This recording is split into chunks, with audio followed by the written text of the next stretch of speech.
Hello and welcome to The Secret of My Success. This is a podcast where we explore what it means to live a fulfilling life. I'm your host, Erin Curran. Thank you so much for joining us today. Today, I have the fantastic pleasure of having Melissa Barto on with me today. Melissa and I met at gratitude training a few years back. We went through the ringer together, and it was pretty amazing getting to see this beautiful young woman really blossom into the fantastic entrepreneur that she is becoming. She has a diverse background that spans sales, marketing, holistic nutrition, and multimedia art. For years, Melissa thought that she sought a path that would weave these three passions together, not out of necessity, but with pure joy and enthusiasm. After a decade of exploration, Return to Human emerged. She's marrying her love for creativity and adventure, and she's found her true calling in hosting intimate, immersive experiences that are designed to empower others with the knowledge and tools to craft their own transformative experiences. Melissa is a born activator and a meticulous creator with an ability to see what lies beneath the surface. With a devotion to community based conversation, authentic self expression, and transformation, she reminds all of us what a gift it is to be alive on earth right now. Melissa, thank you so much for joining. Welcome. Hello, Erin. I'm so happy to be here. It's so much fun to have you because when we did gratitude, I think it was in part one, probably on the very first day. Uh, it was in a unique strip mall, and there were only like two tables set up, and everybody was trying to find a place to land. And you happened to sit down at the table where I was, and we started having a conversation. And I was really struck by just your brightness, your authenticity, and your joy, really. Um, and yeah, it's always been a pleasure to have conversations with you. So I'm excited to play with you for the next hour. Yeah, that I have a photographic memory, a very visual memory. So you put out that scene in descriptive detail just now, and I can see it in my mind, and just everything about that. And it's funny that you say joyful and authentic as two of the descriptive words you used to describe me, because at least authentic was something that gratitude itself really challenged my perspective on and had me go way deeper in what I thought it meant to be so authentic. So it's cool to see how many years later, almost 5 years later, just about since we went on that journey, uh, just how much I feel what would be the right word for this? The alignment of being in this space right now with you and embracing everything that you said. And it's like, yeah, I do that a bit. As you're reading out and describing me, I'm like, yeah, that is what I do a little bit. It just feels so good to receive. And, 5 years ago, the version of me would have been like, no way, no way, no way I'm going to be on camera right now with you, face to face, having a conversation about the success of a business I hadn't even imagined in my mind's eye yet. That no way. So I love being here. I feel so grateful. And yeah, let's play. I'm excited to see where you want to go in conversation, because I'm a pretty open book. That's awesome. Well, I mean, since it has been, we did part one in July of 2019, if you can believe that. Um, and I know it was a truly transformative experience for me. And we really grew as a team. In gratitude, you do part one, you do part two, and then you do part three, which is masterful living. It's a 3 month program where everybody goes, basically gets stripped down to nothing if you're really truly doing the program. And when you come out of it, like, you can't help but be a different person. But it's also like more of the person you went in being, with all of the gunk scraped away. That was my experience. Tell us a little bit about who you are, what you do, and how you got here from there. Okay, absolutely. Who am I? So I actually feel the best way to describe myself is that I'm an artist and I love people. And these are two passions of mine that I feel I was really resistant towards for most of my life. So I feel like I've got to explain a little bit of background before I dive into how I end up doing what I do today. So, being an artist, when you think of an artist traditionally, you see someone who can paint an image, like they see a skyline or they see a tree and they can paint or draw that image perfectly on a canvas or a piece of paper. And growing up, I never could be that artist. Now, I'm not bad. Like, I minored in art in college, did art classes in high school. I'm not bad at art, but I was never like an excellent, realistic artist that I was just like, wow, I must suck. This must not be for me. And I wrote off art completely. And people, I've always loved people. I was the type of student also in high school that I was an AP honor student. I was in like 15 plus clubs. I was an athletic trainer. I had 3 jobs. I was on. I did not take a moment to really waste any time because I knew how precious and important like every day was, I think, from a younger age. Over time, that kind of faded as I got older in between graduating high school and gratitude. Now, I did gratitude at 22, so yes, it was still a very young age that I got to experience such an intense program, but still a bit older to see how that childlike wonder and imagination is just severed from us so easily. And when we're all young, we're all creative, we're all artists, and I think we are set to make it like we're told that it has to fit in a certain box or fit a certain mold like shape, and when we don't fit that shape we think something's wrong with us. And this is what I was doing to myself as an artist. I was saying I wasn't an artist because I didn't fit this particular idea.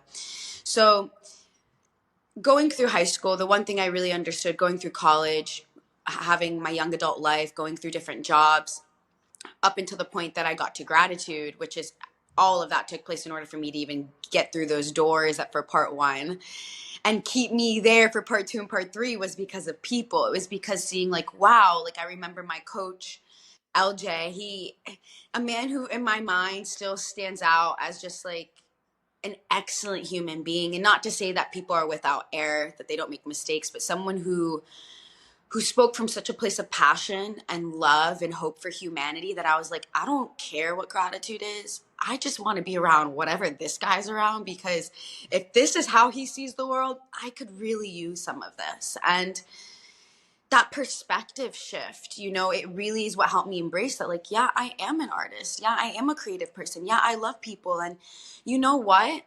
I'm not meant to be here for a traditional way of life. I was not meant to come on earth and go to school and find a traditional job and get a traditional degree and do it the way so many people think we need to. And of course, that took a lot of hard work, mistakes, feeling like I failed, quote unquote fuck ups, detours to land where I'm exactly supposed to land.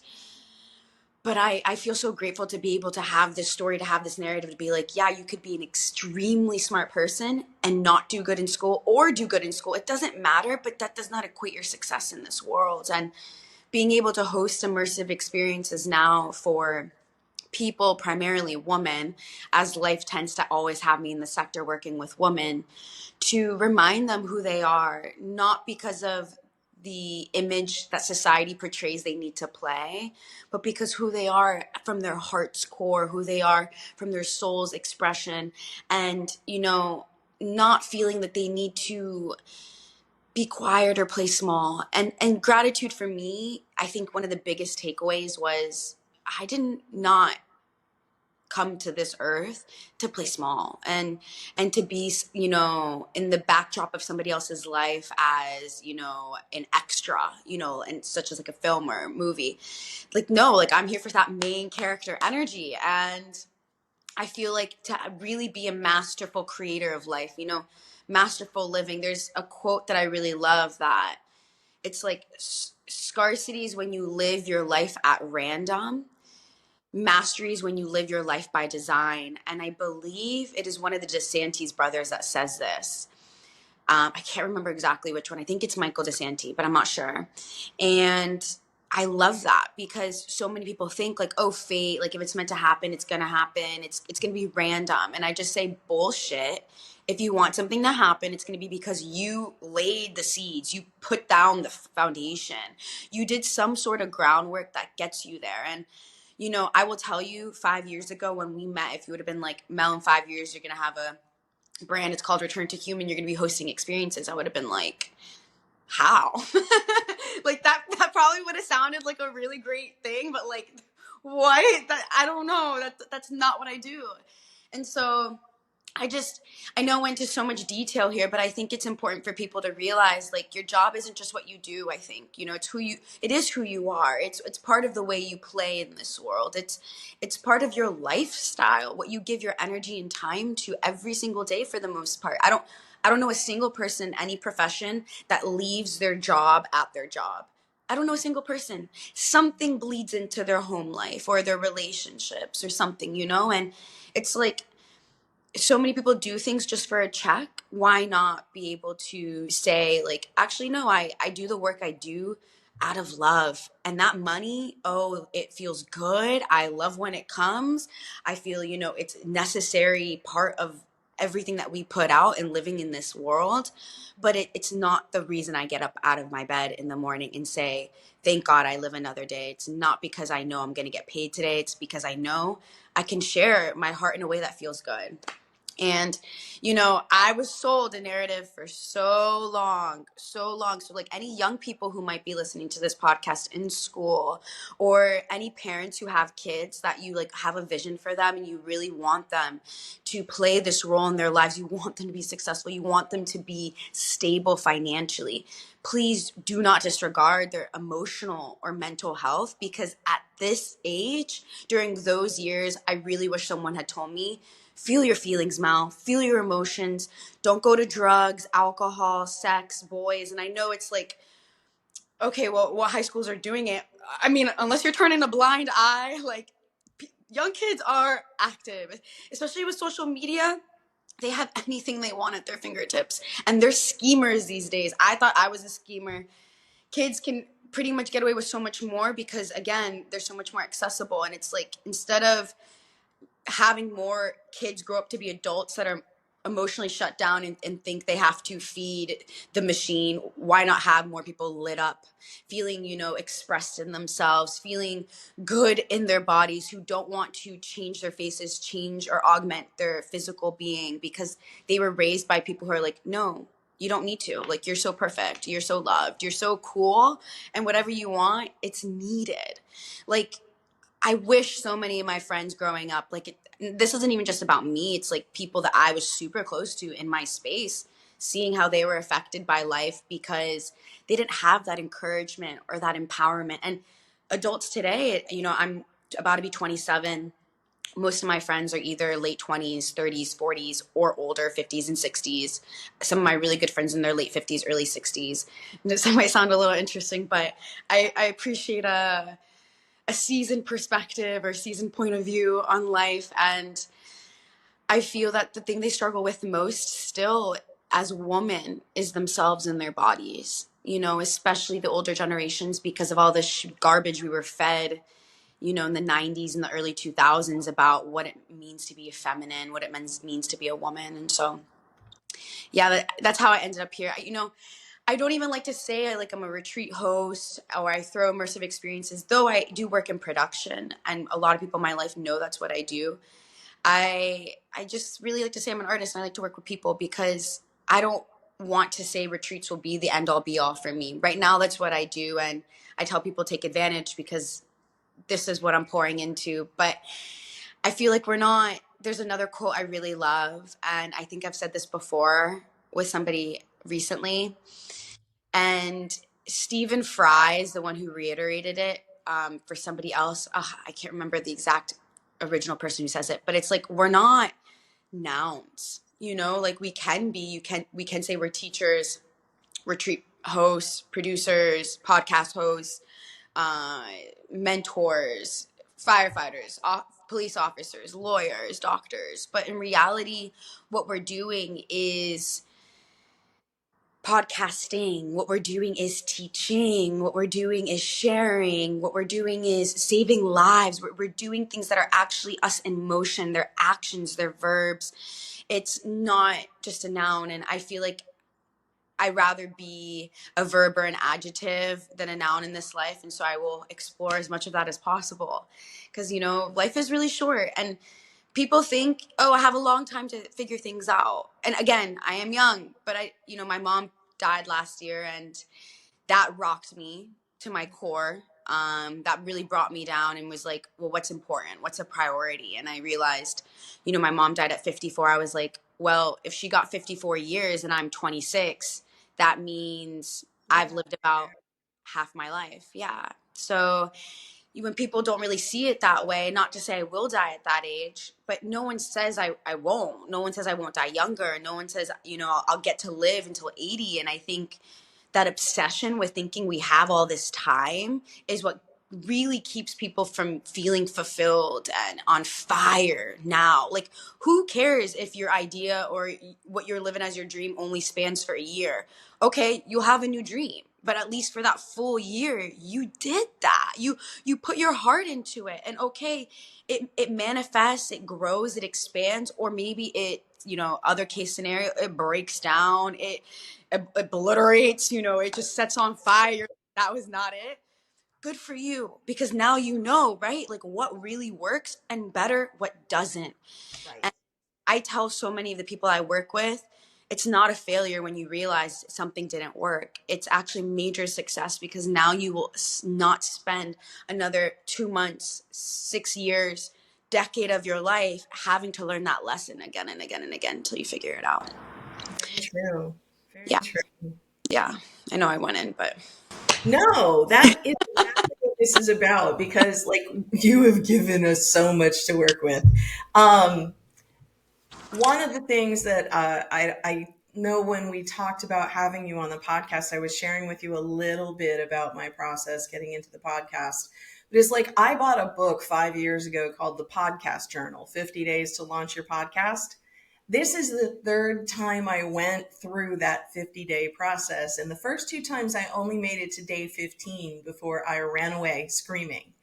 I have been challenging myself to have this podcast and to build my business and to really create this self-expression. I am 57, so I'm, in that space where I'm looking at my life going, well, what have I created? And it's a double-edged sword, because there's the part of me that could say, well, you took all this time to get here and it was a waste. Or like I was sharing with you before we started the podcast today, I spent the last 5 years accumulating all of the little pieces of equipment that I now use to create the podcast the way it's functioning.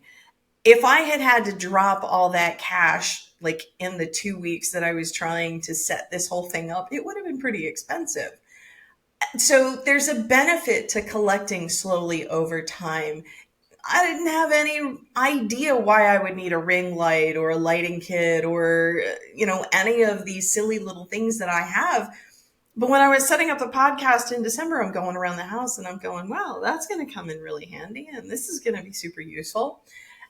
And I also think that this is like how we as human beings come together and create. Your experience is super, super rich. Thank you for being so generous and sharing. There are a ton of points I'd like to circle back and talk about if you'd like. Um, One of the first things that you had mentioned was that childlike wonder. And when we're children, we have this natural capacity. And our parents, being who they are and doing what they do, aren't always able or willing to deal with a child that's in full on wonder mode. And so, I know my parents did. They had this tendency to sort of want to put me in a box for a little while, kind of set me off to the side and not deal with me right then. And that has an impact. It slowly shaves the edges off of that wonder, and eventually It's this little box that we start to walk around inside of and think, well, this is all I'm ever able to be. Because honestly, when I met you 4.5, 5 years ago, I did not think that you were shut down. And to hear you say that you had this stigma and this thing that was stopping you from allowing yourself to be a fully authentic artist, I think that that's something important for everyone to hear, because I know I'm probably not the only one that would be surprised by that, hearing what you've been sharing so far and knowing what you've created. Um, do you have any thoughts about, like how are your friends experiencing life and how do you deal with this?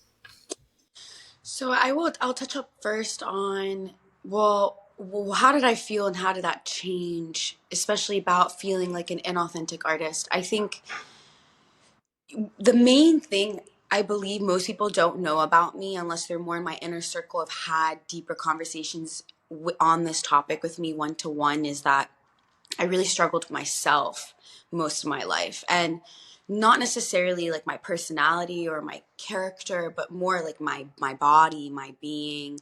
I self-diagnosed. That may not be a good thing, but I don't need to go to a doctor to tell me what's going on in my internal world all the time, especially dealing with it from such a young age. But self-diagnosed BDD, body dysmorphic disorder, and just from a young age, I can remember as being as young as 10 years old in fifth grade, feeling like I was too fat or just not pretty, or not worthy in my own skin. Like I just never felt like enough in my own skin. And I always felt very big. And you know me as a woman, I'm kind of petite actually. So that's a thing that most people don't really think when they see me. But I actually was quite chunky and on the really bigger side when I was younger. And I wouldn't even call myself, like looking back at photos, like fat, but that version of me being so young really saw myself in that way, and that really affected me up until my early 20s. It wasn't really until gratitude had me look at myself in such a deep and honest way.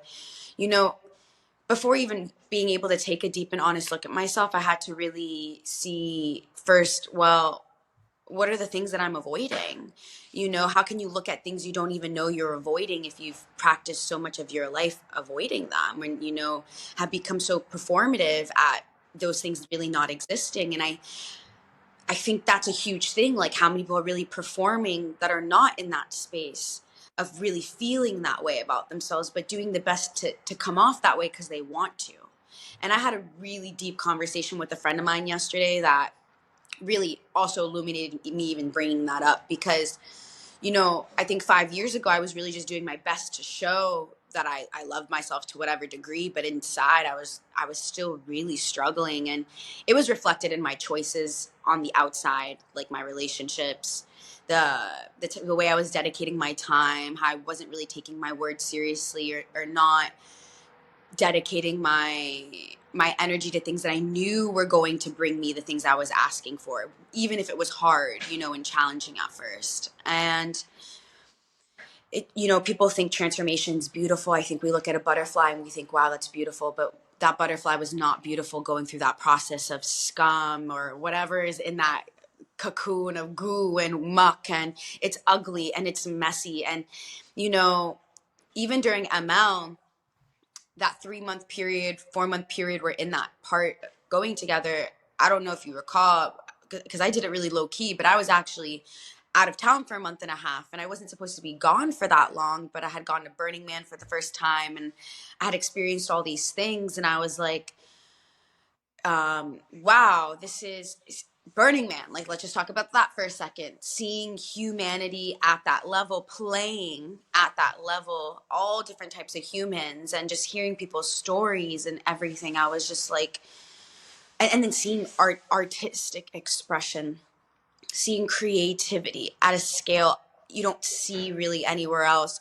except in those types of really rich artistic environments. And I was like, holy shit, like, you know, what am I doing for the world by not loving myself? What am I doing for the world by looking at the mirror every day and spending hours picking apart the things I don't like? Like, it's not making me want to be here. It's not making me realize or look at the world and be like, wow, there's beauty all around me. It's actually feeding to a very different way of looking at life. And I don't like that feeling. I don't want to feed that. And, I think when you just get sick and tired of your shit after a certain period of time and, you know, including hating your body, hating yourself. Like it was about 12 years, 13 years where I was just like, I'm done. And, gratitude was the start. It took me another year and a half, 2 years to really integrate everything that I was learning and understand, like, also women have this toxic relationship with food in order to love their bodies. I was like, I'm not subscribing to that. I'm not gonna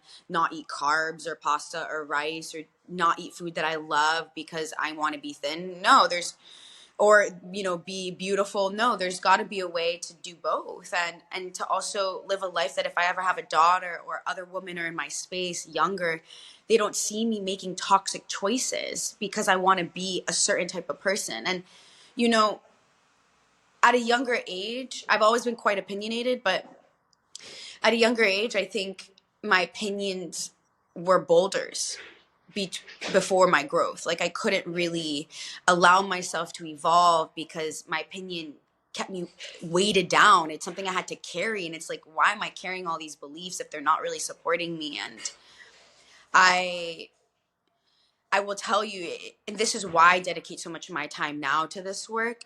It was never about me learning something in a book or a conversation that I had with someone that was like, oh, this changed the way I saw myself. It was me putting myself in environments, me taking action and putting myself around people that started to reflect other things around me where I was like, huh, as you're saying, you saw me in such a way. Well, how much I needed that, how much I was seeing those reflections and those point of views mirrored back at me, not seeing myself that way. I was like, wow, if people see me this way, then who am I really? And how much is there for me to explore and still get to know? Because that's really what it was. It wasn't like that's not true. But for me, it feels inauthentic, and it's why. It's because I've been feeding myself these thoughts that like I am not good enough. I'm a failure. I'm not smart enough. No, I'm hidden, or what's that word? Invisible.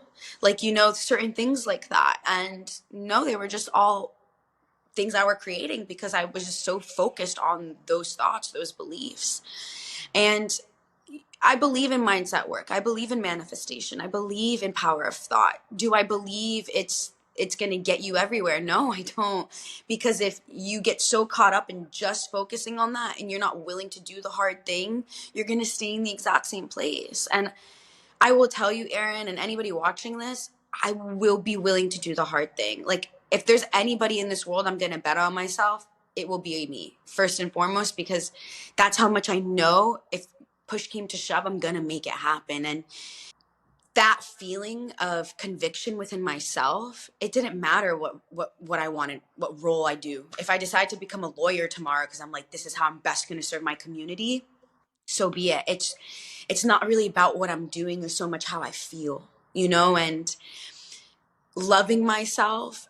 And it sounds so cliche, like that whole self-love. Oh, we don't need more self-love, we need self-discipline. No, you really just actually need self-love that is in the form of discipline sometimes, and that should come from a loving place, not shame or hatred or anger. Because I think so many times we want to work on ourselves and it comes from a place of like not a great feeling. And it's like, well, if you really, and also like working out, eating healthier, sometimes people attack these things in life and they do it from a place of feeling like they're not enough, and it never feels like enough what they're doing because they're not doing it from a place where it's actually bringing any value to their table.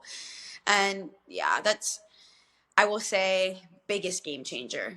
Love, real love. But again, not just, the face masks, the bubble baths, the shopping sprees, or the nice dinners, or the anything like that. Really silence, asking myself hard questions. Yeah. Anyone who works with me knows I ask a lot of annoying questions. I swear, even one of my posts I put up recently on social media, someone was like, damn, these questions. I'm like, yeah, if you take the time to read, believe me, I will make you reconsider the way you see the entire world. But in the best way possible. But sometimes it can feel so uncomfortable to have everything you thought. Yes. kind of real or true to just be ripped from you in just in a brief paragraph, you know? Yeah. Well, I was having a conversation. One of our ML partners was my coach for a little while, Melanie. And I remember having a conversation with her, and I think it was she that said, if you don't hate me some of the time, I am probably not doing my job. Because really, when you find a coach or someone who's going to stand for you, a good friend is going to be somebody who's not going to tell you what you want to hear and not going to coddle you through the shaky parts. I mean, they'll be there to pick you up and clean you off if you do just completely crash and burn. And when the wounds have healed, they're going to be really honest with you about what you don't see. In Landmark, we call those blind spots because we can't see 100% of everything that's around us. The mind can only process so much information. And between the stories that we learn from the people that we grow up around, the bullshit that the media feeds to us, all of these different ways that the human brain is designed to shortcut things, to find the quickest answer, to be able to set that off to the side and deal with the more impending doom. These are all stacked against us so that when it comes time to do the hard thing, to do the messy thing, that's really the last place that we want to be. We would rather be sitting with a bag of chips in front of the television, just chilling out, waiting for the next storm. But that's what I did for probably 25 years of my life, which is why I eventually wrote the book, Hate Your Way to Happiness, because I finally understood that the one place that I wasn't willing to go, every time I would take a course or do a process or dive into a thing, spending more money than anybody really needs to know on class after course after coach after bullshit session, all of it completely worth its weight in gold when you do the one thing that you need to do, which is when you start to feel bad, when you start to get to the icky parts, dig in deeper, lean in, surrender to the process, let yourself see the shadow that lays there, because those are all indicators to say there's something here that you don't want to look at. Stop running away, sit your ass down, and look for it. And it's like I can really hear that that's something that you have embraced, which has helped you overcome. And now I hear that like you're really a stand for the people that you work with. Like you don't let them off the hook, which is a powerful and a fantastic thing. Like anyone is absolutely. I don't know if they know how lucky they are that they've got you. It may suck at the time. And one of the things that you mentioned was there's the mental side of the work, and then there's the action side of the work. And I like to call that it's a little bit muscle and a little bit magic. So let's talk a little bit about manifesting, because after the movie The Secret came out, everybody was like, oh my God, this is so amazing. But there's also this other camp going, it's total bullshit. You can't just sit in your chair and pretend to drive a Ferrari, which is true. But if you don't sit down in the chair and pretend to drive the Ferrari because you have no context for Ferrari, you don't even have the guts to walk into a Ferrari dealership and ask for a test drive, how else are you going to do it? And then with the action side of it, like it's really a marrying of both because, as you say, I can eat all the healthy food in the world. And if I still have the wounds and the scars and the issues that are rotting in boxes in the back of my soul, until those are cleared, there's no way I'm going to lose weight on a healthy diet. I can be eating the best food in the world, exercising all of the time, and still have the extra 40 pounds, be thoroughly confused and frustrated and broken down, not understanding why, but it's because I'm not looking in the one place I need to. So, what do you find are the places that we tend not to look, or where do people pick these things up from that you've seen in your experience? Well, before I even comment on that, there's another thing I wanted to add that you had mentioned earlier about the resistance to feel like shit. And I really want to say something about that because I feel like it's really important. I think people think feeling like shit means they're doing something wrong or that there's something wrong with them. And I just feel like we do live in a very difficult and challenging world. Take your personal life, our individual lives aside, we live in a very difficult and challenging world. And as privileged as we are, though we are given so much privilege, it can feel very overwhelming and it can feel like a lot. And, your antidote about just wanting to go to the couch and just eat a bag of chips is so on point, because at the end of the day, when you're just so stimulated, overstimulated, and so overwhelmed, you're just like, what else can I do than just deal with it, bear with it, and expect this to continue. It's almost like the acceptance that there can't be another reality, right? And I think your actual question you're bringing up now is also in relation to that. There like not being another reality. Like, how do you get someone to start believing that there is, right? Like, what are the signs? And I think, especially like in my life, in my circle, with my friends, with my clients, I think when someone's really willing to stop, not willing to take feeling like shit anymore as like the reason for existing or like their day-to-day life story. And it's not just saying like I feel like shit, it's complaining about everything is a problem. Nothing makes you happy. You're just feeling everything is frustrating or problematic, and nothing satiating. Food, sex, nothing. And I go to those two first because those are typically the first two that people go towards. And when they're not getting fulfillment there, they're just like, they source other things, which only can either become more dangerous or self-destructive. I never got into this work because I thought it was going to be like easy. And I think people, when they see people grow and that they don't deal with their bullshit in the same way anymore, that bullshit's gone. It's not. They just learn to deal with it in healthier ways. And it's now not just, bleeding on you, or you're not aware of it. And it's not because they're avoiding themselves. It's literally because they're deciding to take the time to just look at that shit and feel like shit and move through those feelings. Like, there's no reason to avoid anger. There's no reason to avoid sadness. There's no reason to avoid grief. Like, losing my mom, I felt grief very deeply. There was like about 3 weeks to a month where I was like not in my body, but I had to like decide to come back, decide to be here because I had to keep living. I had bills to pay and things to be done, responsibilities I had already given my word to. And I think in moments where I feel really deep human emotion, like grief, my mom was my best friend. Like, there's no one in this world who could die that would hit me to that depth at this moment in life, as I am single and have no children, that would, affect me in that way. And I can imagine if someone's experiencing grief very deeply, very heavily for the first time, or a time and time again, multiple things happening, it could feel like, what's the point of being here? Or, what's the point of experiencing this? Like, I don't want to feel this shit. I understand why people do all the things to avoid it. Like, I am not on here saying it is easy.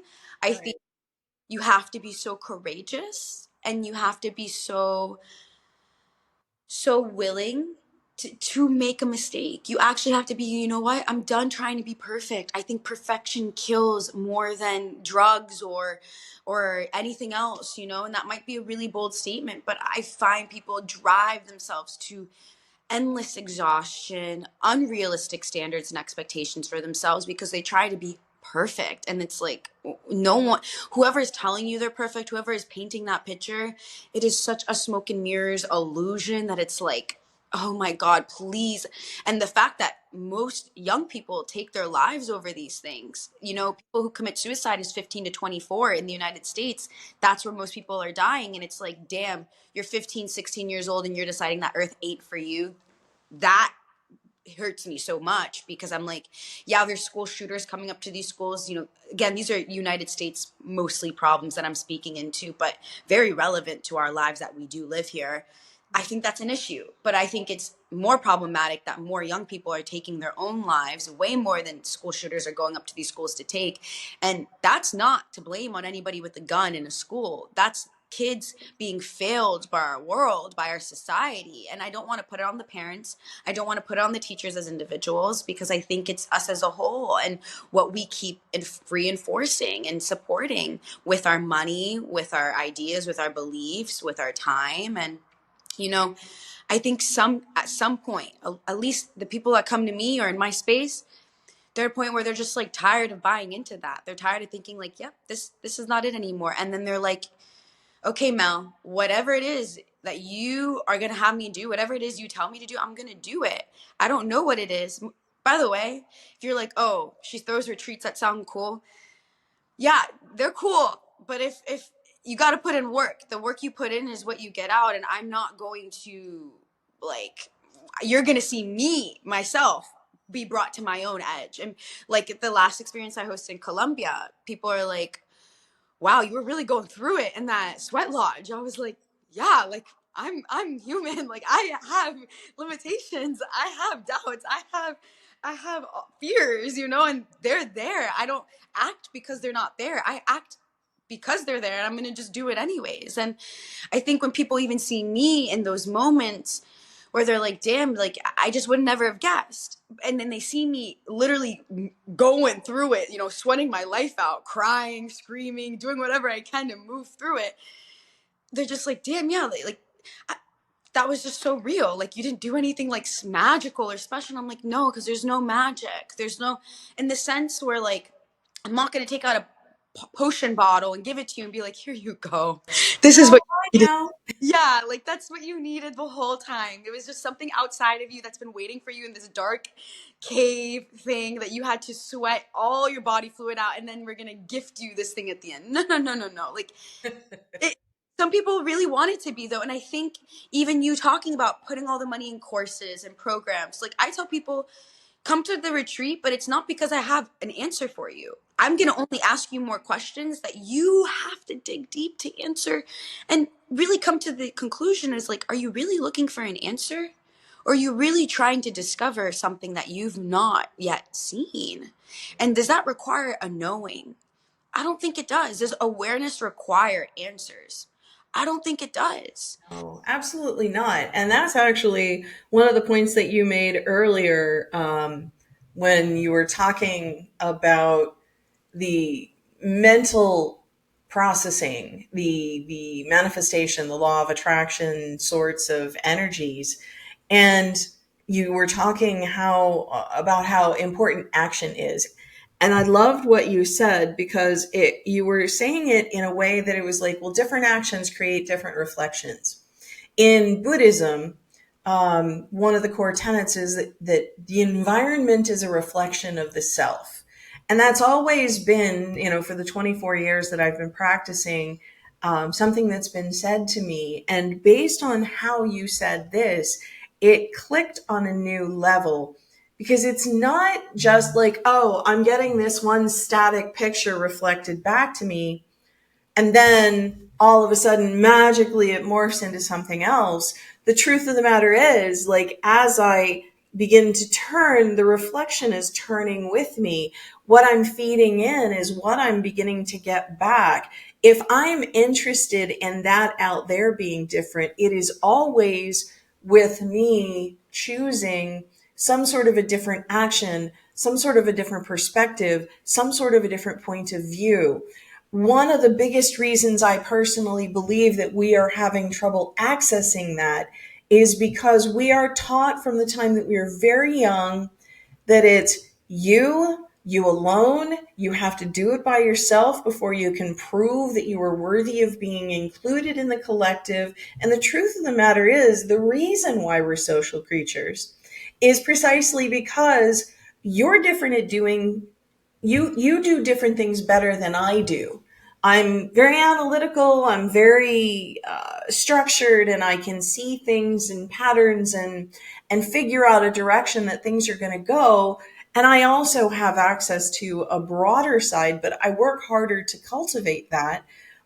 But the cultivation of that gives me access to better application of the analytical side, but also at the same time not being boxed in by it, not being limited by that analysis, but to be able to bring it to a community setting, because I now have the freedom to be able to talk with people. Like, I don't know if you know, if you have, I have shifted a lot in the last 5 years.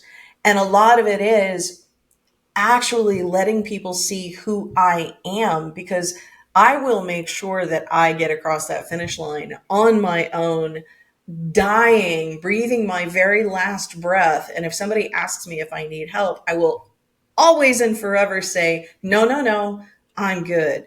And I'm actually learning the value of co-creation, of letting people really understand what I'm dealing with, so that, even if the best thing they can do for me is send me a text every now and then to make sure that I'm okay, or to follow through and made sure that I finished editing that episode, it all really serves such a greater purpose. And I think that lack of permission that we have to cooperate and to coordinate and to co-create is one of the biggest problems, because those 14, 15, 16-year-old kids are thinking that they've got to do it all on their own before they're allowed to join the party. And if that's what you're looking at for the next 50, 60 years, let me off the ride right now. When the rest of the world is coming after you, telling you how insufficient you are, and they're only doing it because they feel insufficient themselves, and this is the only thing that gives them a temporary respite. That's really the other problem. Hurt people hurt people. Cliche as hell, but it's the truth. How do I turn the other cheek? How do I be so in tune with myself and my hurt that I can set that aside for a moment and be present with somebody else who's hurting on that level as well, and to forgive them in the moment. It's not like you have to hang out with that person forever, but like recognizing that there's something greater at play gives the space for other people to find that within themselves, because it's scary as fuck when you start to go into those closets. It's who wants to watch somebody cry on a fucking podcast? But at the same time, like, this is part of me and my sensitivity, and part of the reason why I put myself in boxes for so long, because you're too sensitive. Why are you crying? What's the problem? And I'm not crying because I'm sad or upset. I'm crying because I'm moved. And I'm moved because I'm feeling for probably the first time in my life. And I'm giving myself this, whether you like it or not. And I'm giving you permission to do it as well, because you can't get through the fire without getting burned. You can't, like, you've got to burn off those crunchy bits. You've got to let that shit just roast in order to get to the other side. Like, it's yeah. No, there's a ancient Indian proverb that says one teardrop is worth more than 1,000 drops of blood, and anytime I get to share that, I do, because it really is so deeply important that we feel and you allow yourself to just release. Because when we cry, someone once told me that, like, it's like something washes over you and you're able to get a clear perspective of the world again. And I I think women that are in power now and women around the world are thinking that in order to be a boss, they've got to play the game like a man, which means no crying, no emotions, no sensitive, like not being sensitive. And you know what? Men are fucking hurting. Men are struggling because they've been living in these dynamics and these energetic dynamics for too long, and it doesn't work for anybody. So I love that we just had that moment and you just went so deeply there. And no, it's so true. We have so much more power than we think we do. And it's not always through our triumphs that power is felt, that you feel that your strength is witnessed.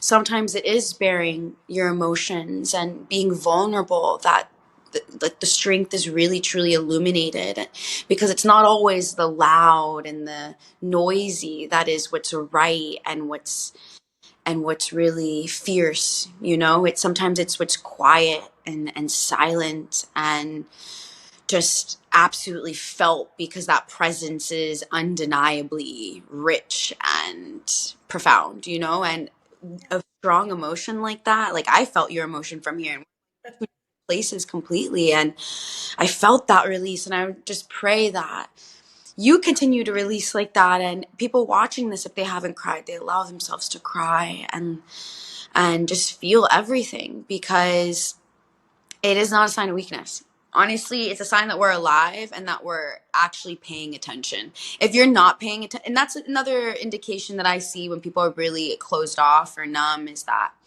they're just not crying, they're not feeling.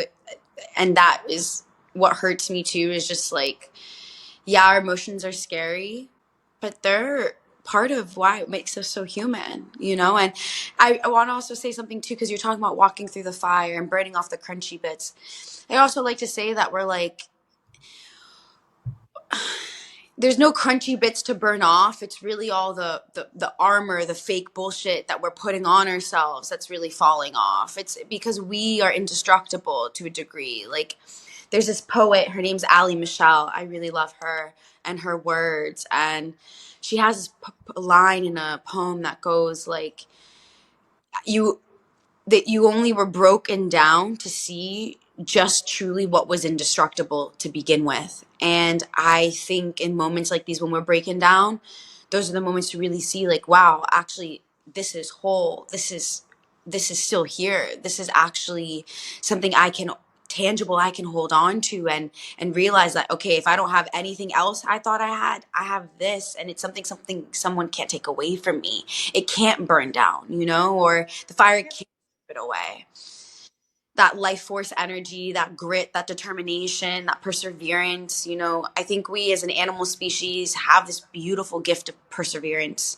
And, it said it took you 25 years to decide that this is the game you wanted to change. You wanted to play a different game. You wanted to subscribe to a different reality. And I think it takes inner perseverance from a place most people don't get enough credit for, to decide that, like, yeah, you're not ever too old or too young or too deep to change something. Well, Yeah. the funny thing is, I have been running at this this dream for 20 years. Like, I know I have been. And each time I've been running at it, a different aspect comes up, a different facet comes up. And at first, I was only doing what was convenient or easy. Hence why I spent quite a bit of money and quite a bit of time doing this. And I was always provided the mentors and the guides that I needed for each level. It was always a question of whether I would accept the assistance, whether I would allow the surrender, whether I would give myself over to the process. Because, like you say, the pieces that we're afraid to lose are the armor that we've collected or created over the years. I don't want to give up that whoopee. I'm sorry. And, when I eventually learned that I had to give up the whoopee to be able to really have that experience, to know that I am okay, I am whole, perfect, and complete. And so is everyone else, whatever they're dealing with. Like, that really, it takes a great deal of courage to be able to acknowledge that, to live it. Because, they say, there but for the grace of God go I. Walking through the valley of death, there are so many different phrases and terms that we have to describe this process. But all of us kind of think that we're going to be the ones that either doesn't work on, or we can get away with not having to go there. And the truth of the matter is, like, this is the point of why we're here. Absolutely. I think even the place we go is like that void.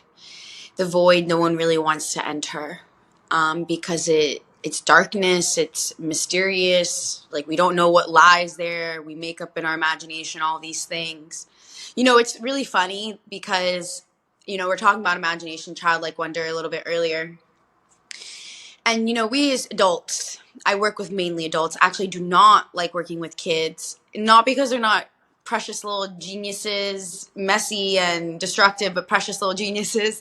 But I just don't find that's like my forte. I really love adults. And the thing is, we're still very creative and imaginative. We're just creative and imaginative with like the wrong things. We're like dreaming up of all the ways something will go wrong, or why all the reasons why we're going to be really bad at something we're attempting to do. And it's like, wow, if only we could learn to use those exact same skill sets towards something, actually more exciting and enriching to our lives. And so I really love being able to get people to see, like, no, you don't. Yeah, you don't really need to outsource anything. Like, we have so much innate wisdom, and I think as children, at least here in Western civilization, here in the United States, we fail children terribly in schools by making them believe there's not already natural intelligence within them there.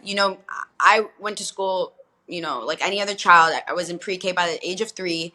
Not once did anyone be like, oh, you actually have all this natural intelligence and knowledge within you.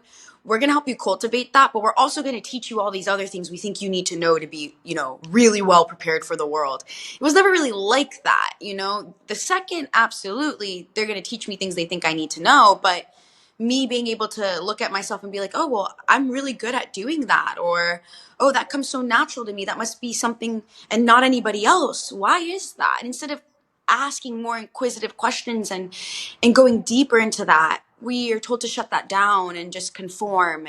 And I think the best thing we could do as people who have the chance to impact adults with kids, or impact adults who are in the lives of so many children, or who want to be parents one day, is to remind them that, you know, it's not so much what even you teach your child as much as what you do and how you live your life. Um, and segue to that too, like, well, how much, what picture are you painting of the world to your child, or what painting of the picture of the world are you painting for yourself? And how do you see things when the news comes on? How does it affect your nervous system? Do you have a regulated nervous system? Like, I feel so many parents and or adults or authoritative figures. I especially speak from a personal standpoint talking about this, because with being a young kid with a dysregulated nervous system, getting yelled at by adults with dysregulated nervous systems, it's just mess. It's just messy and chaotic. And Yeah. it's instead making me shut down as the child, thinking I don't know, I'm not smart enough, you know better, because children are also so trusting. So it's like we put this in you to know better, to tell us to do better. So we put all this faith. And that's, I think, also what leads to so much internal angst or disappointment or depression, because somewhere along the line someone lied or disappointed us because we trusted in them and we put our faith in them, and it went awry. And it's really hard, I think, even for adults to feel full satisfaction today if at some point in 0 to 7 or 7 to 14, 15 time frame of their lives they were disappointed at a very deep way that was really hard to come back from. Because a lot of the work I do, I dive deep into psychology, I dive deep into emotional behaviors, mental behaviors, development processes. And uh, I do it with the foundation of something called the gene keys. And actually, ironic enough, me talking about wisdom and intelligence, it's been something on my mind because right now, for my next experience, I'm hosting in Mexico where it's called Return to Mystery. So, ironically enough, it's me actually telling people return to the void. It's really me, people asking to embrace the darkness, embrace the unknown. And we're going to the oceans to do this for me to paint this picture and get people to have a real life experience of it, because I thought, what, where in the world would it really speak to the depths of how we paint something as bad when truly we just don't know anything about it? And that would be the ocean, because the ocean is only 20% discovered. 80% of our oceans are undiscovered, yet we just act every day like that's just totally normal. Like literally there's things going on literally right now as we're speaking that would probably blow our minds, but we just are unaware of it because they're just doing their thing in the unknown, right? But instead of us living our lives like, oh my God, what I don't know yet is gonna blow my mind. Instead we live our lives like, oh God, what I don't know yet is it's gonna break me. It's I'm not gonna make it through. It's gonna be the end. I'm dead. I'm dying. I'm deceased. There's no tomorrow, and I Yeah. just wonder, like, and that's for me too. When I create an experience, it's not what I can teach. Like, I'm just a human. I am just a vessel. I am as worthy, as potent as a butterfly or a whale or a tree that gives shade to a beautiful community. Like, I'm just a life, right? Expressing itself in this world. For me, I don't want to tell you like how I do life. I want life to show you how to do life. And Sense. being able to connect a woman to their wisdom in a way that they're not used to. It's not me telling you, oh, this is what you know. I don't know what you know. It's putting you in a space where you're like, holy shit, this is what I know. Taking the moment to really sit with yourself, and that's when you're saying dig deep. People are like, what does it mean to dig deep? What does it mean to surrender? I've gotten this question so many times. I actually get two questions. I get, what is a container? Because everyone's like, you say you create a container. People say they create containers. You're like, you're not talking Tupperware. I know that. And I get, what is a surrender? So in case, I'll address the first one because it's really simple. A container is like a space, a group. And the reason they call it a container is because technically they say, like, in the terms of Tupperware, if you have a little sandwich Tupperware and you're trying to put a pool of water in it, it's not going to hold it. So when people say they create containers, it means they're creating spaces to a degree or size in which they feel is going to fit whatever they're going to put into it. It's a Mm-hmm. new age term. I don't know. I use it sometimes because it's just very popular. Um, but what was the other one? Container and surrender. What does it mean to surrender? So you hear this everywhere. I grew up Catholic, Roman Catholic. I'm not practicing Catholic today, but you hear surrender in the Bible, in religion, with Jesus. Mm-hmm. You hear it in New Age spiritualism, which some people say manifestation, law of attraction, all of that is New Age. Whatever the case may be, surrender, I really think, is just realizing, and it sounds what I'm going to say is so crazy. Surrender is just realizing you're not in control. Boom. That's it. That's literally it. And people think it's like something else, like something's going to come and take me away, or I would say it like realizing, but also like allowing, because I can realize I'm not in control and then fight like hell against it. Or I can realize that I am not in control and then circle of concern, circle of influence, recognize what I have control over, which is usually me, my responses, my reactions, and realize that if I'm fighting with all of the resources that I have, then I'm probably missing something that's coming in for me right now. Whereas when you talk about creating a container, any of us can create a container. I can create a container in my home to make sure that my meditations are uninterrupted and that I am in flow. I'm creating a container. I'm lighting a candle. I'm getting my senses ready. It's really setting that space and having someone skilled like you to be able to create a container and show someone who has perhaps not created a container before how simple it is and what it really means. And then I love, the surrender, realizing you're not in control. And well, also, but then responding appropriately. but that's the thing. And gratitude really prompted this for me mentally. It's like if I actually realize something, you know how they used to say, like, you can't be more engaged. You're either engaged or you're not, right? Right. If you realize something, if you really, really realize something, you actually are in full presence of that. And there's no, if when you're in the presence of something, of an actual thought of a moment, there's no other way than to accept it because you're allowing yourself to be there instead of escaping or running away into your mind or into doing a distraction or something else. But when you really realize it, and I think that's actually scarier for most people, it's not to surrender, it's not to be in control is the scarier part. And that because it's not really like a crazy process. There's not like you got to sit there for an hour and then give yourself to God or give yourself to the air or earth or I don't know. You're People not sitting there waiting for Godzilla to swoop down and pick you hey, there's a lot of ritual out there. There's a lot of things being taught and spread around as necessary.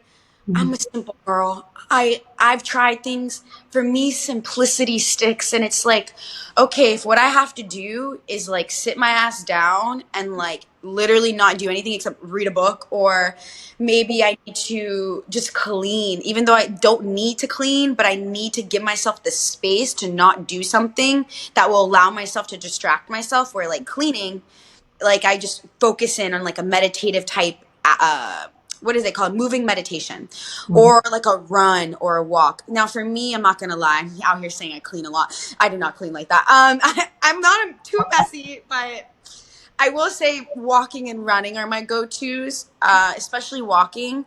I used to not be a walker or runner, but I notice every time I'm moving and I'm just I don't do it for, it sounds so funny. I don't do it for be healthy or fit. It's just like I do it because I'm like, wow, so many things are clearing, so many things are regulating, and I'm giving myself this time to just really feel it. And you'll see me if you ever catch me walking anywhere. Most of the time don't even have headphones on, and I most of the time, like 80, 85% of the time, I will cry like on a rock or a run, because at some point I'm just so moved by the world around me, by me being in it, by even just recognizing. I recognize myself a lot. I think when I was young, maybe I didn't get it enough, but not because people weren't willing to pour it in me that way. And I think you just brought up that valid thing. I just never asked for it. I Mhm. never made it seem like it was that important to me. And I realize even now as an adult, yeah, words of affirmation or other external feedback, it feels good, but nothing feels as good as that self validation, that self acknowledgement. And I find myself in really hard moments, like on a walk or a run, which it's not necessarily hard, but there's something that comes up that feels uncomfortable to feel. Mhm. And I cry through it, I breathe through it, and I just feel super grateful every single time, because I'm like, I remember the time when I used to shut myself off to all these things and run from that, and now it's funny, I run to feel. So it's very ironic how sometimes the things we avoid the most are what's going to give us exactly what we're looking for. And simplicity. It's not like I engage in anything difficult. I don't have a crazy morning routine either. Like, I take a lot of time for myself in the mornings. Actually, 10 a.m. podcast is quite early for me to take something on. Now, I'm up since 5:30, but I'm really selfish with my time in the morning. I like 3 to 4 hours to like sing, to dance, to eat something, to I like to communicate a lot in the morning. So technically this wasn't too far off from that because I get to chat it up, but um I less is more, and I think if people really need a reminder of what's important in the world, go to somewhere where people have nothing. And that sounds like really dramatic or intense, but so often I think we get lost in the consumption of needing things, of wanting things, and this also feeds to us not feeling like we're not enough, or we don't know enough. Again, with social media, and we actually haven't gone there, but with social media, and I actually notice it with all age ranges. Actually, upon research and investigation, young children, like 12-year-olds, 11-year-olds, 13-year-olds, they don't really get swayed by that newer generation don't get swayed by much by social media as right now as adults, like people in their late 20s and 30s, 40s, 50s.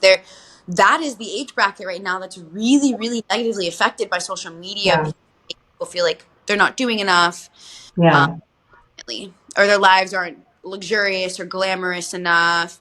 It's not pretty, quote unquote, enough, aesthetic enough. And Yeah.